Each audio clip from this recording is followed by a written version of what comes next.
I don't think I will ever step foot in a real estate office again after what happened to me last week. This is honestly the most traumatizing thing I have ever experienced. So my wife and I just bought our dream home. It was this beautiful, older Victorian house that was suspiciously cheap. The realtor told us it had been on the market for 5 years because the previous owner died suddenly, and the estate took forever to settle. We didn't care. We signed the papers and moved in. For the first few days, everything was great. But then I decided to explore the attic. It was boarded up, but I pried the plywood off. It was full of dusty junk, old furniture, boxes of clothes, the usual, but in the corner, pushed way back into the shadows, I found a small, child-sized wooden chair. It was weird because the chair had leather straps attached to the arms and legs, like restraints.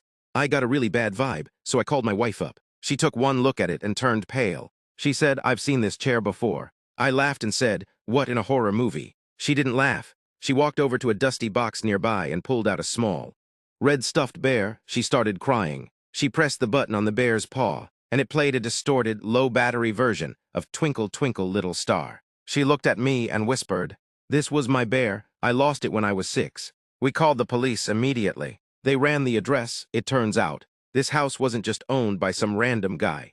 It belonged to a man who was a suspect in a kidnapping case 20 years ago, a case involving a 6-year-old girl who was taken, held for 3 days, and then found wandering in a park with no memory of what happened. That little girl was my wife.